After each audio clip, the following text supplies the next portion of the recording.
Hey everyone, I'm here today taking a look at the Epic Evolution Parasaurolophus from Mattel's Jurassic World Chaos Theory toy line. Here's the packaging. It's got the Allosaurus on the front there, and Darius, and then just a general Jurassic World type background. You've got a road with a sunset and kind of some mountainous hills. Looks a bit like Texas or something in the background there.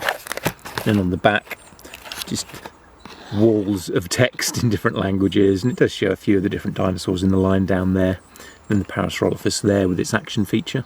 Now I'll go over the articulation first. The tail, which you have to plug in when you get the toy, does swivel, but it breaks up the sculpt, so it's a bit of a pointless articulation point. It's more just where it connects in, because it won't fit in the box with the tail on there. But the legs at the back go forward and backwards, as you'd expect. There's no outward pivot anymore. They don't seem to be doing that so much on the dinosaurs anymore. It's pretty much just forward and backwards. The front legs also go forward and backwards, but they also come out to the side, like that.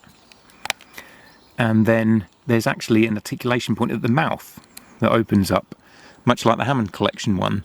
And that's something we don't often get on the herbivores, is opening mouths, especially on one with a smaller mouth like this. So it's nice to see that being brought over from the Hammond collection. But there's no articulation in the neck, which is kind of a shame, because you can get it to balance on its back legs. Maybe not so much out here, but on a flat surface at home, it will balance on its back legs like that. So it'd be nice if there was an articulation point at the bottom of the neck, so you could just move the head forward a bit. So if you wanted to, you could have it standing upright like that. And I know it's not balancing now, but that's because the ground out here isn't even. But on a flat surface at home, it will stand up, it will balance on its back legs like that. Now for an action feature, there's a button on the back here which will make the dinosaur roar, and you can see there is a light up feature.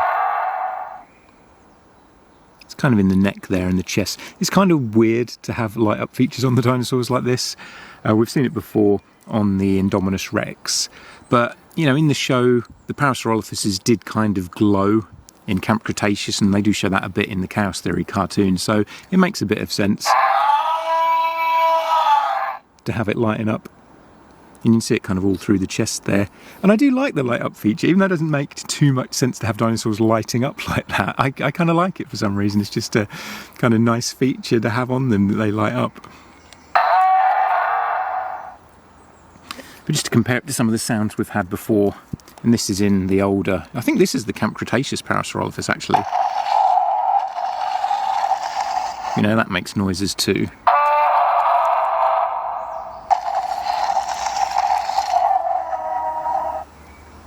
I think the sounds are better on the new one.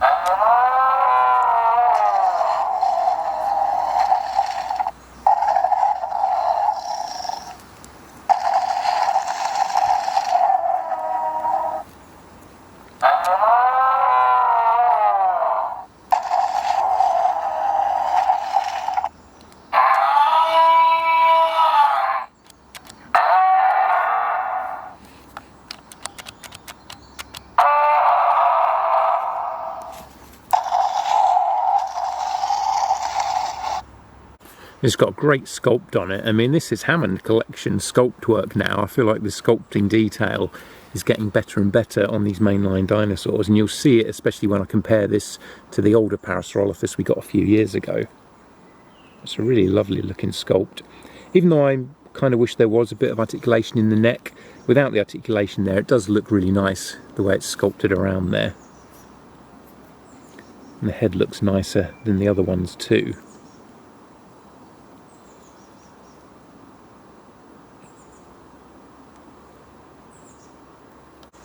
I've always liked Parasaurolophus. Even though it's a reasonably simplistic looking dinosaur, other than that big crescent coming out of the head. There's nothing all that memorable about it. It's not like it's got loads of horns and things or a shell. There's just something about it that I really like. But here it is with that first Parasaurolophus we got, and you see they're in a very similar pose. They're both kind of leaning forward on one hand while the other hand's kind of up a bit, hanging down like that. But whereas on the first one, it's kind of on its tippy toes, if you can see what I mean, on its front arm slash leg there. On the new one, it's on its knuckles. And I don't know if there's been some kind of development now that scientists believe they would have walked on their knuckles rather than on their palms or tiptoes like on that first sculpt. It's hard to really tell, I guess, because we never saw these animals for real. You can only speculate. I mean, maybe they walked upright on two legs for all we know. But on this new one, it's on its knuckle there. You can see on the original one, it did have the back toenails painted, whereas on the new one, it doesn't. But with the face sculpts there, I think it really shows up the difference in quality. I mean, look how much more detail there is on the new one. And this horn is a different piece of plastic rather than being sculpted into the head like that one. I think that helps to make it stand out more and just generally look nicer. See, the mouth on that first one wasn't articulated either, like it is on the new one. I do like that they're a similar colour though, and that's the same for most of the Parasaurolophuses. They've kept a general colour scheme for them that makes them really feel more like they are part of the same species. Here's the Hammond collection Parasaurolophus, which also has the opening mouth articulation. And even though this one has a nicer paint job, there's more detailing to the eye, this one had quite a fat face looking front on. Let's move the camera around here, and I never really liked that. I think the head sculpt actually looks better on this Chaos Theory one, where it's thinner, not quite as kind of fat and goofy looking as the Hammond collection one. The Hammond collection one has better articulation, of course. You can see the mouth on the new one has the tongue painted inside as well, so it's not just that it's articulated, they've actually gone to the effort of painting the inside of the mouth too, like the Hammond collection one. It's nice seeing that extra detailing that we get in the Hammond collection being brought over into the main line. It really is just the paint jobs aren't quite, and of course the articulation aren't quite as good. But this has got some nice paint detailing on it. See, on the pack there are sort of two shades. There's pink in the middle and then purple stripes going along the side of that. You can see it more from the top there. And then a bit of that purpling on the leg too.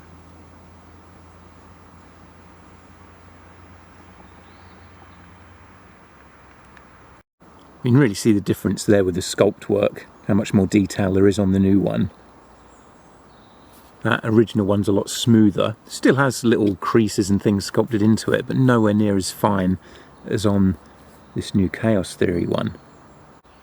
And here I've brought in the Kenner 1997 Lost World Parasaurolophus, which also looks really great, considering it's 25 years old. There's a really nice sculpting detail on this one as well, and it's got that same colour scheme as all these newer ones, so it fits in really nicely.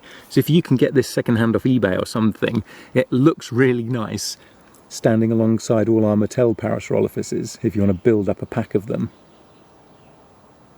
I love getting multiple versions of the same species that look cohesive together. They're a similar colour scheme, but they've all got a different sculpting job. Even these two have different sculpting parts. They've got different necks and different tails. And even though the paint jobs are unique on all of them, they're similar enough that they really look good together. Like as a species, they're not like one's red and one's blue and one's green or whatever. I like this uniformed colour scheme to them. App code there for anyone that wants it. I'm tempted to say this is my favourite Parasaurolophus, even though it hasn't got the articulation of the Hammond collection one. It just looks great. I love the sculpt of it. If that Hammond collection one had had a thinner head like this one, that would be my favourite, because I do like the articulation. But purely from an aesthetic standpoint, I think this new one looks great.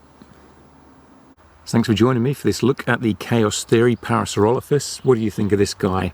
Do you like him as much as I did? Do you like him more than the others? Is he your favourite or not? Let me know in the comments below, and I'll catch you again soon.